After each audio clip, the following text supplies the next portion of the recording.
Welcome to Designed for the Creative Mind, a podcast for interior designers and creative entrepreneurs to run their business with purpose, efficiency, and passion. Because while every design is different, the process should remain the same. Prepare yourself for some good conversations with amazing guests, a dash of Jesus, and a touch of the woo-woo, and probably a swear word or two. If you're ready to stop trading your time for money and enjoy your interior design business, you are in the right place. I'm your host, Michelle Lynn.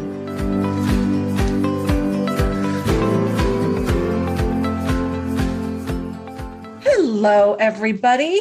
Welcome back.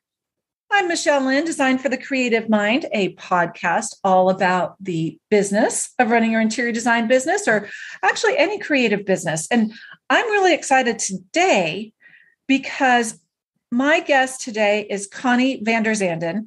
She is on a mission to help entrepreneurs live the lifestyles that they desire by learning the simple steps, structure, and discipline to create and to save money. So, Connie, thank you for being here. This is a great topic. Thank you. This is my favorite topic. I mean, I will stop people in a restaurant to have this conversation. So, are you telling them you shouldn't order that? You could save money by ordering this?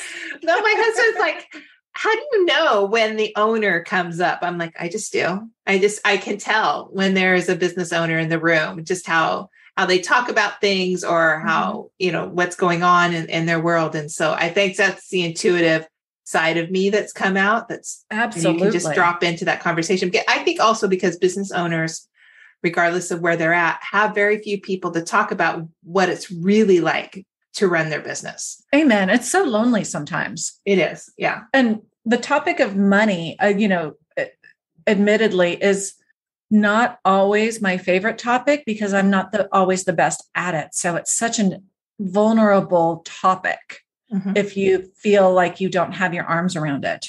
Yeah.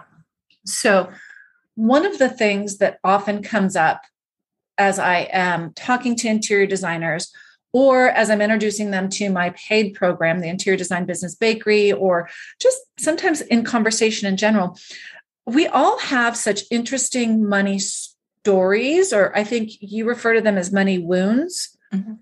How does that affect? I'd like to just dive right in there. And how does that affect our mindset as business owners?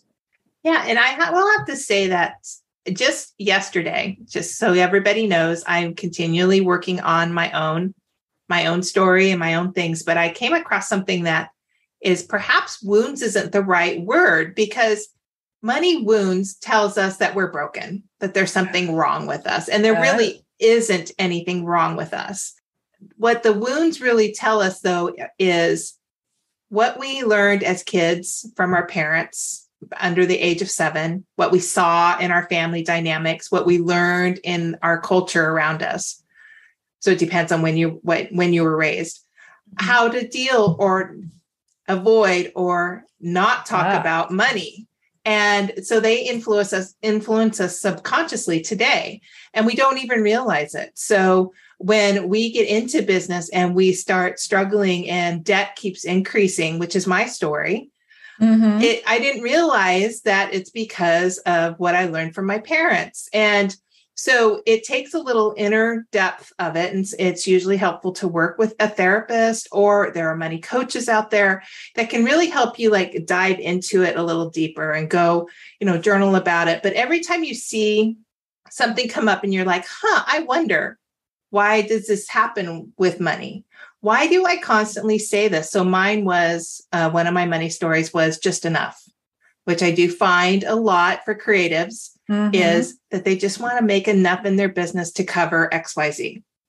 So if they're the secondary income in the household, they just want enough to pay for the fun stuff. They just, so have you heard that be one before? Oh yeah. It sounds quite familiar.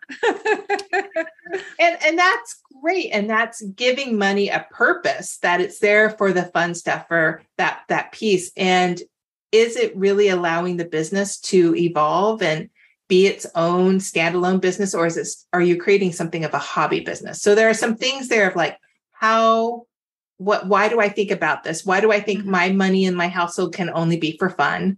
Why can it have legs? And so could we be self-sabotaging our scalability and our growth? Yes. And so all of these are part of the money stories to kind of like journal about it and figure out, why am I stopping there? And it usually helpful though to have somebody hear you.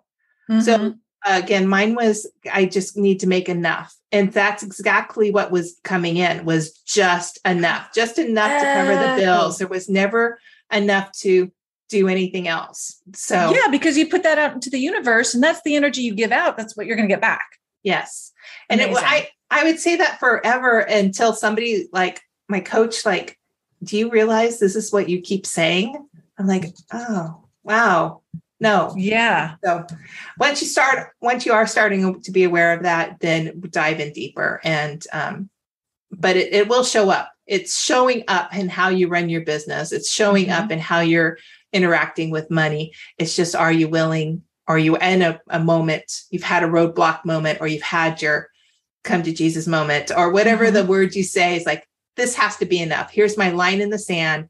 I am demanding something change. That's when we start looking at these things. And now, how did you get involved, or how did you get started in this? Like being able to help entrepreneurs with the step structure, but also the mindset. Yeah. Like, what's your background and what led you here? And that's an interesting story. So I have 36 years in the accounting industry. And so I was a bookkeeper and I worked in tax. I was very, that Capricorn, very structural energy.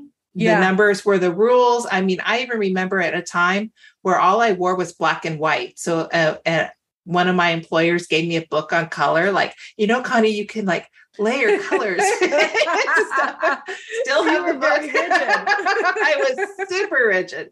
And we find, accounting professionals can be that way, that the numbers are the rule. Oh, yeah. And it wasn't until I went to grow my business in 2007. I was already in bookkeeping business. Yep. I had a bookkeeping business. I went out in 2001, started my business, self-employed, solopreneur. 2007, for some reason, found a life coach that was a recovering CPA. And I have a bigger dream. And I jumped into it without any planning at all. So I wasn't paying attention to my numbers. I wasn't having any idea of how that would happen. We just jumped. And 6 years into that growth, realized, this 50,000 in debt is super heavy to carry by myself. And wait a minute, I haven't contributed to my household because I had the privilege of a secondary income that was paying all the bills. And I'm like, oh, right. So I had my roadblock moment, like sitting there going, how do I get out of this? What? This is not a sustainable business. And to admit that, wait a minute, you're an accounting professional, you can't figure this shit out. I was going to say that's ironic. Yeah. Because as entrepreneurs, oftentimes we'll turn to bookkeepers or lawyers to have all the business shit figured out. And basically it's different. It is different. Like I can be in your numbers all day. I can sit with you and hold the space for you all day. But for me, I realized, wait a minute, I'm avoiding my own numbers. I'm avoiding looking at my debt. And I was having the same emotional attachment to debt and money that I was watching my clients have. And so I had to work on it and heal myself and figure out what was going on before I could actually sit in a space with somebody and recognize the emotional attachment they had and be able to bring the numbers into play to say, okay, we're going to lean into this structural piece because this is the truth. The numbers do give us the truth. It's always where we start. And I want to acknowledge that you're having these issues and stories here, and you have a power of choice. You have the power of choice of choosing, do I want to continue this family lineage that I've been given, or would I like to create something new and pass it on and create a different relationship with money to whoever I'm going to encounter into the future? I love that. And it's so true, because we don't know what we don't know, because our parents teach us and we just take it as gospel. Yes. And society too. I mean, I was raised in the 80s where debt was a thing. It wasn't bad. And I came from a family where debt wasn't bad. If you wanted a car, you went and got a car loan. If you wanted anything valuable or anything worthy, you went and did it on debt. So of course, that's what I used to grow my business, debt. But what I didn't see was what happens when your debt's too much. What happens when you just ignore it? And figuring out how to get out of that. But yeah, the shame and guilt of the debt was the hardest part. And to go out into public and network and say, yes, my business looks successful on the outside, but on the other side of it, it was hard. It was falling apart. I had a great team. We were delivering products. Had great service, but it wasn't a sustainable model that I could continue to grow. Right. Almost like robbing Peter to pay Paul and going back in circles. That's, I think, probably familiar to a lot of people that are listening to this. I know it's been familiar for me as well at points in my journey, and probably will be again, because it's one of those things. I get it mastered, and then it's like, oh, well, I've got it. And I let my foot off the gas. And it just kind of goes back to those habits. So I think that it's interesting going back and figuring it out and breaking that bondage. Interesting. So how do you go about shifting the way you think about money? Because you talked about that like in the 80s, because that's how I grew up. It's like, you know what? It's just a credit card. Yeah. It's just a loan. Like, how do you shift all of that? Because when you're in business, it's not just a loan. It's like, that's heavy. Mm-hmm. Yeah. And so again, we start always with going back to the numbers, whether it's debt or you're wanting to create a different flow of money in your, like say tax, you want to save for tax. You don't want to do this tax bill thing ever again. So first we have to start with where we're at. And so that's getting the numbers out, making sure you're in some type of accounting tool or that you can at least see it. If you're under 100,000, if you're under 60,000, a tool would be great. And I will always recommend automation when you can. But if you're a spreadsheet junkie, use your spreadsheet. There's no shame here. Just use what works. And then we want to look at it and then figure out, is there anything we could cut? Because that's where it usually starts, is that usually we have subscriptions or we're paying things that are not really necessary. And so it adds up. It could be streamline it. Could you pause it? Could you delay it? It's not about rice and beans. If you were a rice and beans kind of gal or person, you would be doing Dave Ramsey and you wouldn't be having these conversations. I was not. My inner spender needed a little mad money. Yes. And I needed my lattes. So you have to build that into the plan, but create a plan of where you're at, where would you like to grow? And then, now that we know our numbers, now we know how much do we have for savings? How much can we do that? And then I love to give money a job. And that's actually how to make it your best team member. So we've realized what we have going on. And as entrepreneurs, we can go create more money. Now we know how much needs to be created. But for every dollar that comes in, give it a job. And this goes back to a cash handling system called Profit First. And so then we can lean into this habit of moving the money into the different buckets. And I think putting the money into a different bucket and saying this savings account is for tax, money's like, okay, cool. My job here is tax. And you can actually have a conversation with money in that, okay, you're going to support me in this effort. And we're going to decide on a certain percentage and put it there and leave it there. And you can do the same thing for savings for whatever you want. If you want your owner's wealth, you want to contribute more to your pension plan, you can do a similar thing. If you want to hire a team member, that's usually a common thing. They'll put a savings account, get 3 months of salary in there, and then hire. It's about delaying the instant gratification, which we were all raised to have. Yeah, it's hard. Yeah, it is very hard. And so if you decide that you want to make that purchase and we're going to use debt, then we're having a conversation with debt. Great. You're going to support me. I'm going to make this purchase, and this is how we're going to make sure we pay it off. So we always lean into the numbers, but it's about being intentional. And once you make that decision, then you're like saying, great, numbers, this is how you're going to support me. This is how the money's going to support me. And then finally, I like to create more habit and rituals around it. I really love a really good money date every week with my numbers, which is about, updating it, making sure I know where I'm at, but also showing gratitude and appreciation. So how can you sing a song every time you get a sale? How can you do a little dance? you It know? makes sense because it also takes away I mentioned it earlier, like you put the energy out to the universe about your money, and that's what you're going to get back. Yeah. And so I love the fact that you're celebrating and you're lightening up the mood, because I know when I start looking on Financial Fridays, that's what I do Friday mornings, Friday afternoons or something.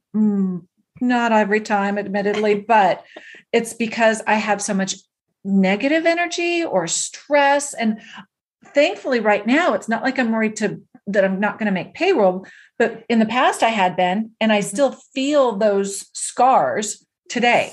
Yes. Yes. There's a weird energy but I love the idea of singing. Yeah. And so when I had a lot of debt, because we're looking down at the lack. So that's the lack. And yes, those fears will be there, and they'll come up, and they're like, that ego's talking to you.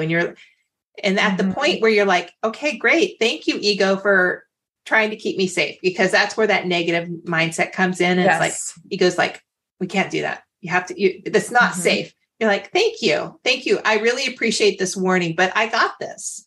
Because I know what my numbers are. I know what my plan is. I'm actively looking at my cash flow. I got this. We are good. And the more that you are able to change that little voice, change the voice, comfort it, the less it will come up. But it's about what can you be foundationally supported by. And so that's what numbers really are. The number, even though we may have learned you have to be right or wrong in school, that there's emotional ties to numbers. Thank you to our educational system.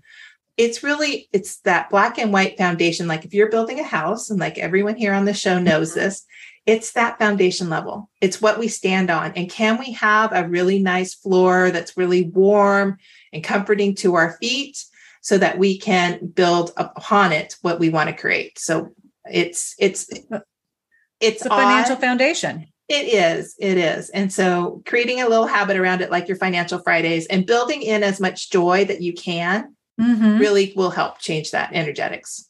I love that idea because I practice that in a variety of other places in my life. Have never thought about it when it comes to Financial Fridays, because it can be just a fun little come into the office, crank up some fun music, sing at the top of your lungs. Sorry, anybody who's here in my house, your ears are going to bleed, but just make it a little bit more joyful. That's simple. Yeah. And I do a whole cleanse. So because for a long time, I used food and sugar, carbs specifically, to numb my body so that I could sit and do the work. So these days, that's not healthy. If you're finding yourself in that. Yep. I'm like, Connie, you could be my sister from another mister. I get it. But I will sage my office, open my windows. I will light a candle, get the music going.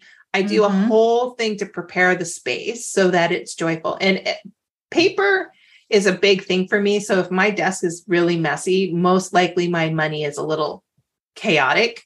So clearing your desk, making, maybe wiping it down a little bit. So whatever you need to do, put as much attention to the space and yourself as you need to. I always have tea, and if you need to, you could have wine or chocolate afterwards to celebrate. So no, that makes sense. And it's also, it's like running a bath. Like you have a ritual if you're wanting to have just a nice, luxurious moment. It's just light the candle, turn the music up, down, whatever, the lights down. And I like what you say about your desk and so forth, because I'm standing here at my computer talking to you, looking at my desk, and I'm like, it's just clutter, it's just like, why is this any different than my kitchen? Yeah. Like when you go in and you cook, you make sure everything's kind of picked up and you have all your ingredients and you're ready to go. Yeah, exactly. And just cleaning it off, feels so much better. Yeah. But, again, we learned all that from our parents. Probably, I don't know, my dad, every time he was doing money, you never talked to him. And he had a lot of things around him doing things, and it was kind of a tense period of time. So that's where we learned. Now that you can just do better and make different choices. Let me interrupt myself to take a quick moment to thank Satinoff Insurance Agency for sponsoring this episode of the Designed for the Creative Mind podcast. Their support and understanding of the interior design, decorating, and home staging industries is unrivaled. Satinoff understands what our businesses do, and they provide insurance that lets me sleep at night. Yep, this is the firm that I use, and they will do the same for your sleep habits and your business too. They're more than an insurance agency, they're an extension of my business.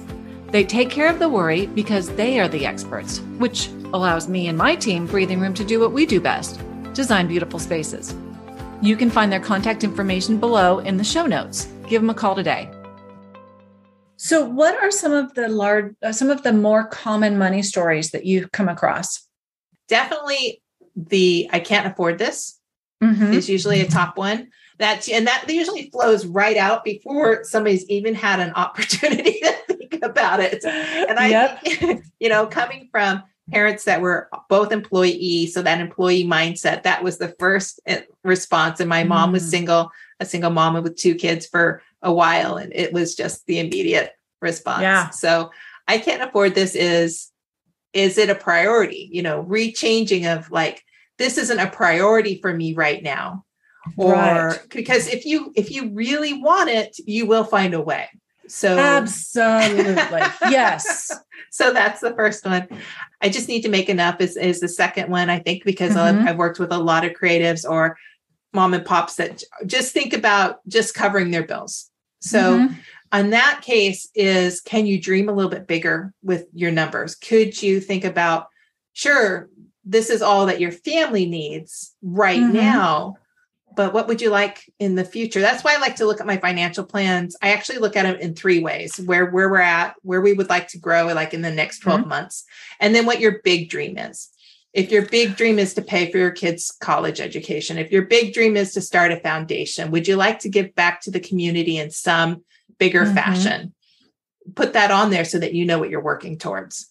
And then the other one is part of mine. I had a codependency with debt. So if you have the fear, one of my coaches was like, I want you to freeze your credit cards. And I was like, I had these definite my whole body started having a panic attack. I was like, you want me to be without my credit card? This is a signal that we need to re-examine. Of course, we live in a plastic society today. So being without your card may mean that, you don't figure you have money, but there is definitely a relationship there of like, what happens if we don't have our card? Could we have some extra cash in our purse or in our bag that we could lean into? So I had to work through my codependency with debt, and it's an ongoing conversation, just like any codependency would be. Yeah, I think I have one with my phone. Yes. I was on a call yesterday. It was about, when you pick up your phone, could you think about it? Is it necessary for me to be in here? Is it worthwhile for my time? It's kind of like uncluttering of our digital lives. Oh my gosh. I left the house without my phone the other day. Wasn't going far. I can't remember what it was. It's been in the last couple of weeks. And at first I was freaking out thinking I should turn around, but then I was going to be late. And then I was just like, just go. What's the worst that can happen? Yeah. And once I just let go of it mentally, probably like you let go of the debt mentally, it's kind of a relief. Hey, nobody knows where I am. Yes, that rebel in you is like, yes, exactly. We're going to be a wild woman today. Let's go. Yeah. If anything, I would just want to take a nap. So if we're running a business right now that is maybe building up debt or just eating cash. Yeah. What would you say is one of the first things to do to start turning that around so that we can take away some of that anxiety or codependencies or whatever the case may be? It's about creating a pause in the system. And there's several ways of doing that. One is you do not have to pay your vendors when your vendors say it's due. It's your business. You can create the pause of when you want to pay your vendors. You don't have to pay them every day. Can you pay them once a week? Can you pay them twice a month? Figuring out what works best for your cash flow. That's one. The second one is that cash handling system really allows you to give money a job so you can pause that system. So money comes in every week. I celebrate it. and I delegate it to what it's responsible for. And then I pay my vendors, my team, my cash flow. So it's about creating a pause in how you purchase. As a spender, I have to give myself 24 or 48 hours before I say yes. It's just that I need to get more in touch with my bandwidth. Can I implement? Will I actually take action? Do I have the space to do that before I say yes? So it's, again, what's coming up? Where is this issue? Like, if you're just automatically spending, or you have this in your brain that we have to continually grow, continually be in personal development, is really consider, are you implementing? Are you putting that into action? Is it really benefiting the business? So you might need to ask yourself a couple questions before you do that. And then if your debt's a little bit more to handle, and I've had this conversation in the last couple of weeks, is to go to your bank and ask, is there a debt reconstruction loan that we could possibly do, a restructuring loan? And then that way you can restructure the debt to maybe a lower interest rate, and then consider doing something different with your cards. Like, once I did that, then my cards had to be paid off every month. My cards. So whatever I said yes to, there had to be the cash flow to do that. And again, there's a lot of different ways of paying down your debt, but it goes back to cash flow planning, making sure you can find the little pieces, put it into savings, and then doing some lump sum payments to it. So there's a couple different ways, but it's really in the power of pause and really considering what you're going to want to get from this money. How's it adding to your life? And I love that, because I used to be a credit card junkie, just personally. And I just had that immediate gratification. It's like, oh, I've got money. And I think my shoes wore out before I paid my credit card off that I bought them with. So I think pausing and determining, do I really need these X, Y, or Z? It could be a subscription. It could be a new laptop. It could be those shoes. Really does make a difference. We're just in such a world of immediate gratification. We are. And it's getting worse every day, or better.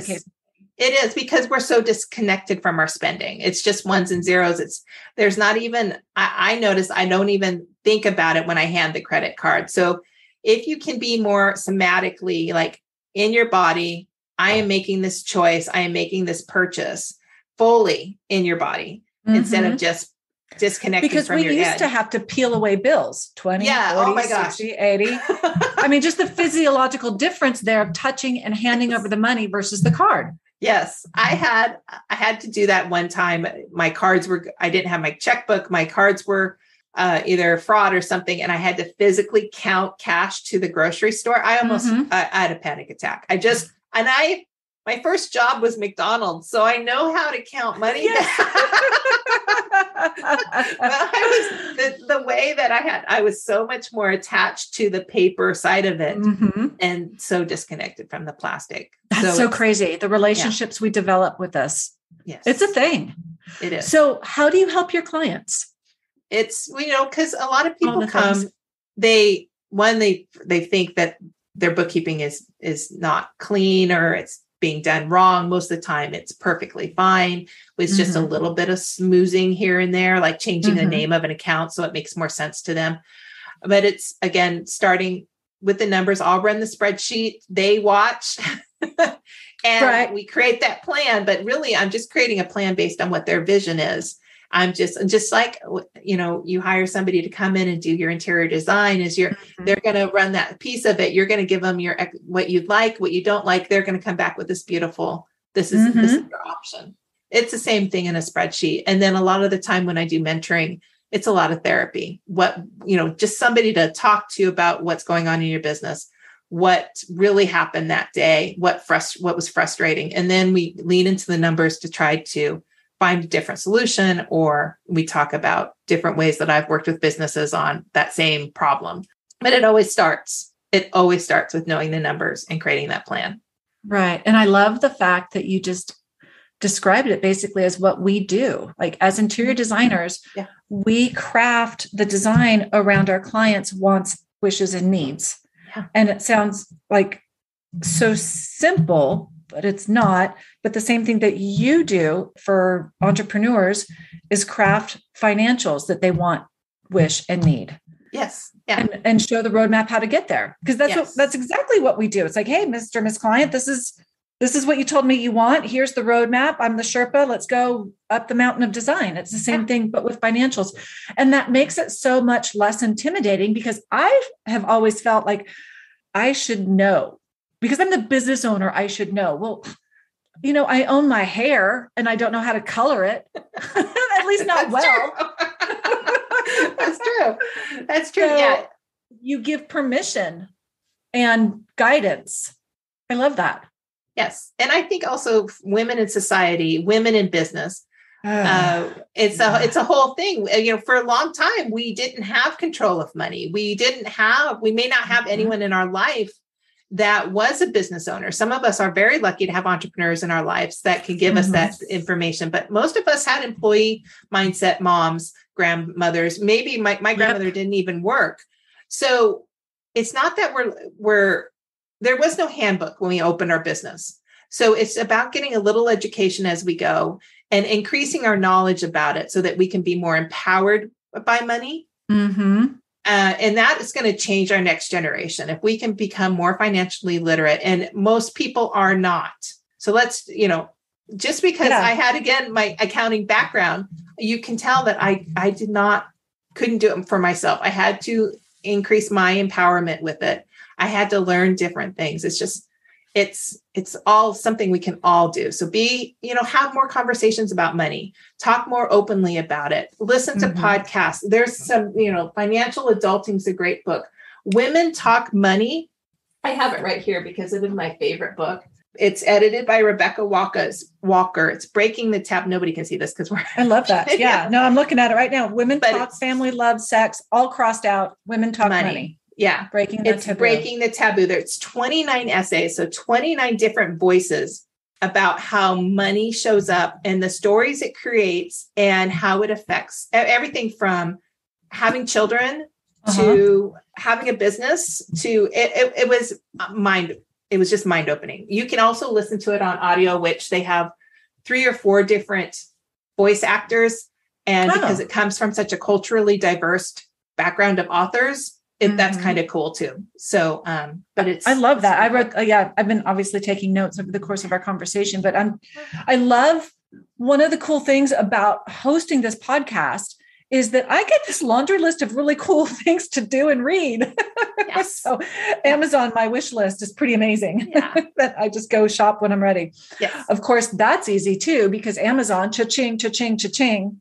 Let's not even go there. That's a whole other episode, because that racks up on my Chase credit card and it goes back to the same thing. I need to pay it off monthly. And you look at your spending, you're like, holy shit, did I really need all of these things? But they were delivered at my house the next day. Yeah. Yeah. My partner has that Amazon problem. I'm like, I don't know what these are, but I try very hard not to, so that I can, again, as my spender, I learned that I was a natural spender. So natural spenders, if we need to be more in touch with what we're doing, we have to add a few little steps to the process. And so can I find it locally? Can I find it from a different source? Do I need it right away? And giving myself the space before I say yes. Do you need it or do you want it? If you need it, you'll drive over and go get it. Whereas sometimes the convenience factor is just like, oh yeah. Yeah. And all of us have lived through this pandemic, which prevented us from being able to go just to purchase it too. And so we have rituals and habits that we have probably created in the last couple of years that we may need to look at and figure out if they're unhealthy or not. Interesting. Yeah. Valid point. Just even online grocery shopping. Yeah. I will say, as a spender, I love online grocery shopping because I don't wander the store. I spend far less money. That's funny, because I think I'm a natural spender and I'm the opposite. I will go to the grocery store with a list, but even if I'm online shopping with the list, they suggest so many things like, oh yeah, I think my kid would like that. Oh yeah. Oh, I'd like that.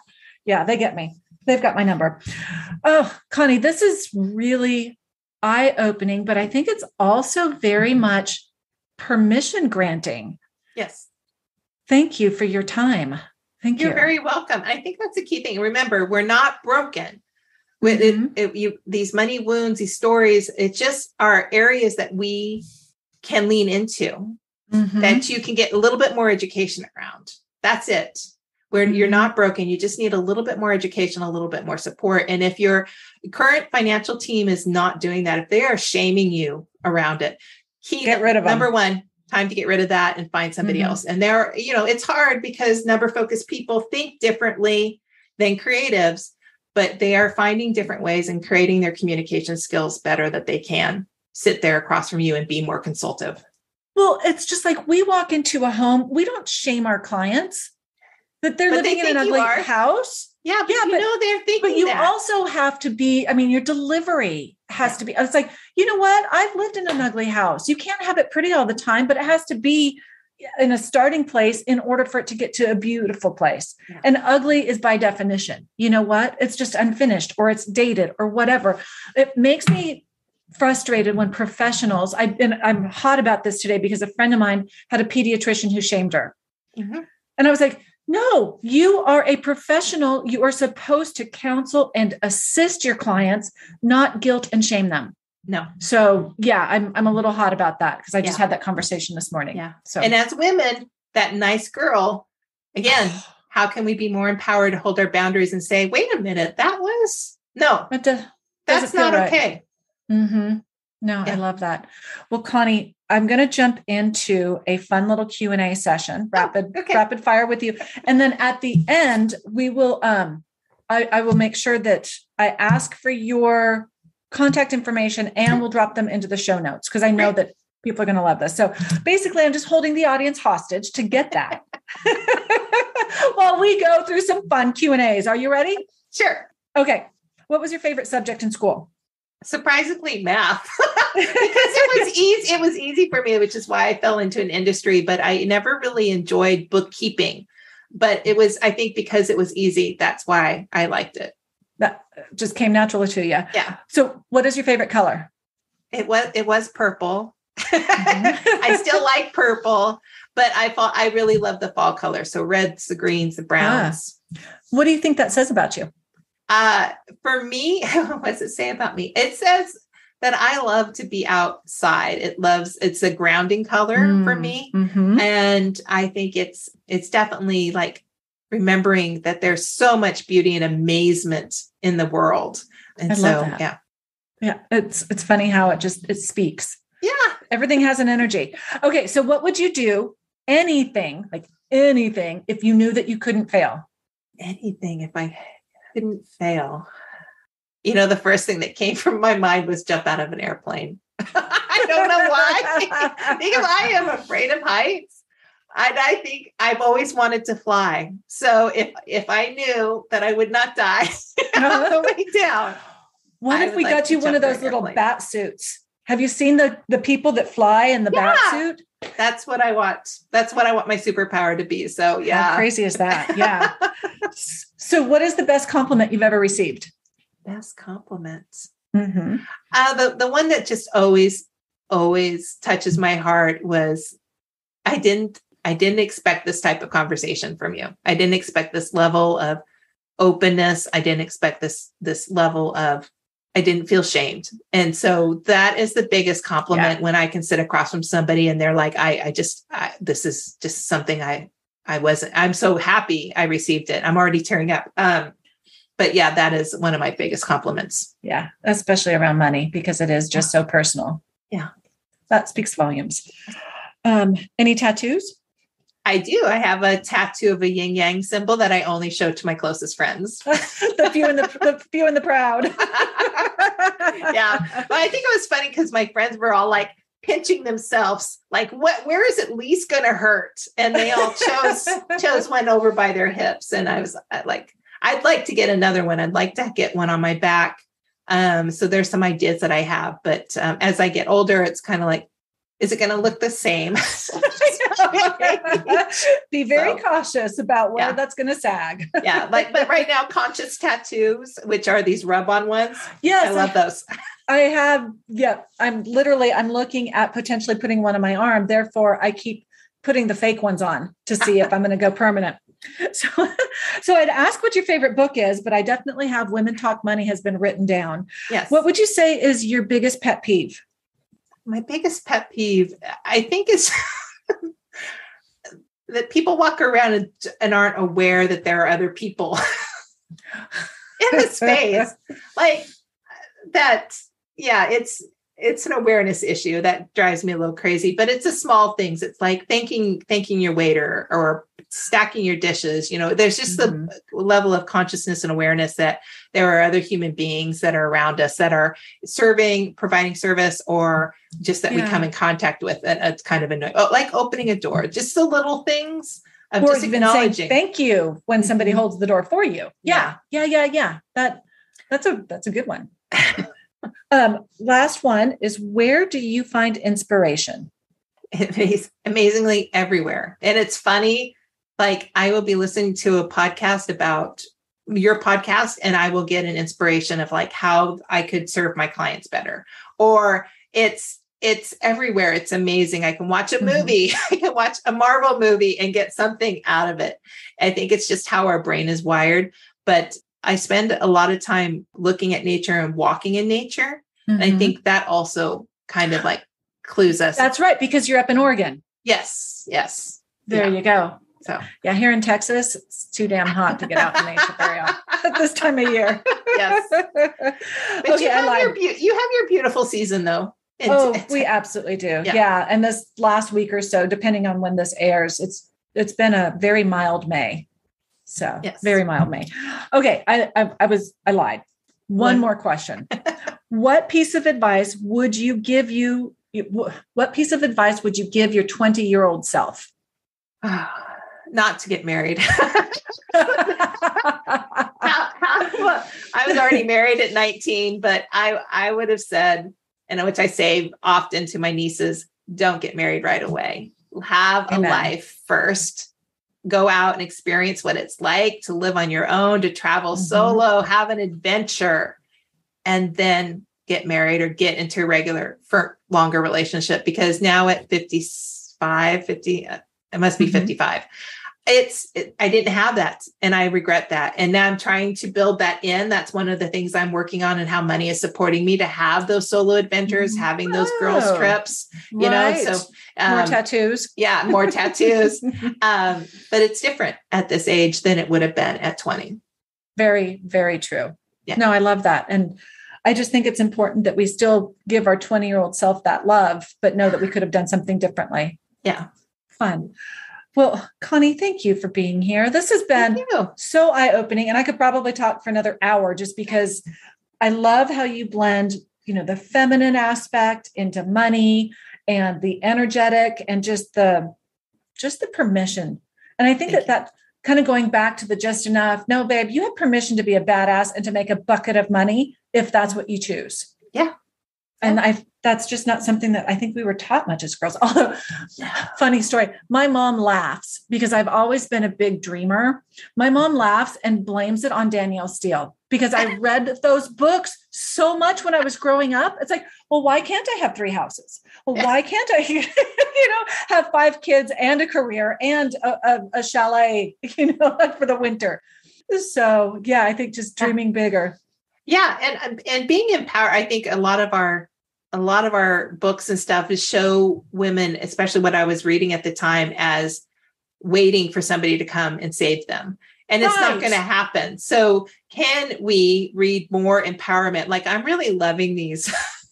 Some of them are horrible, but these 40s midlife women fantasy novels right now, where they come into their power because they got a divorce or they're in their 40s or 50s. That's when their superpower kicks in, type of thing. And I'm like, yes, we still have time. Girl, I firmly believe that, so I didn't adopt my child, Genevieve, until I was 48.